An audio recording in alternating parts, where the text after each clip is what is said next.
Nananalig pa rin ang Foreign Affairs Department na matatagpuan nilang ligtas ang 4 na Pilipinong nawawala kasunod ng lindol sa Myanmar. Sa gitna yan ng pagsusumikap ng rescue team na ipinadala roon ng Pilipinas at ng mga tauhan ng embahada para makita na sila. Nakatutok si JP Soriano.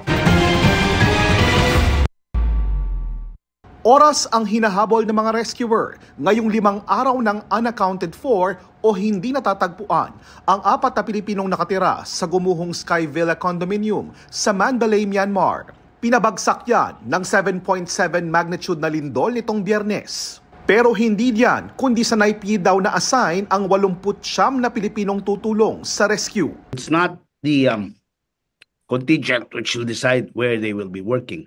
It's the host government. Pero ipinarating na sa mga rescue team sa Mandalay ang mga impormasyon tungkol sa 4 na Pilipinong guro na hinahanap na galing sa kanilang mga kaanak. Identifying marks on the bodies to help our team on the ground verify and inassure din po ng team natin sa Mandalay that they are doing everything possible. Handa ring tumulong ang 11 Pilipinong nakaligtas mula sa gumuhong gusali na nakausap din ng Philippine Embassy roon. These Filipinos, they have been very cooperative with our embassy team also. Tulong-tulong ang mga tao to help identify yung mga friends nila yun eh.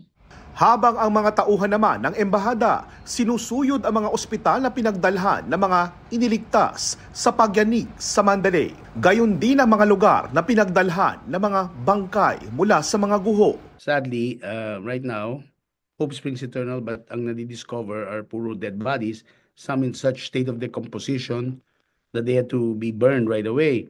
Now we hope that wala pa yung mga bangkay ng ating 4 na kababayan or that they're still alive.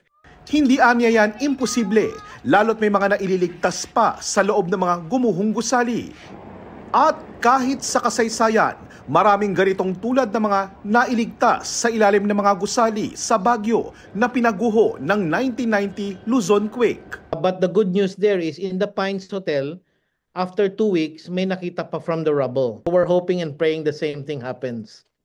Sa ngayon ay nasa Myanmar na rin ang ikalawang batch ng mga Pilipinong tutulong sa rescue and search operations. Inaasikaso na rin ang pagbiyahe pabalik ng Pilipinas ng mga Pilipino sa Myanmar na gustong magpa-repatriate.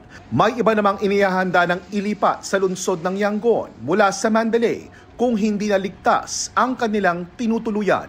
Para sa GMA Integrated News, ako po si JP Soriano, nakatutok 24 oras.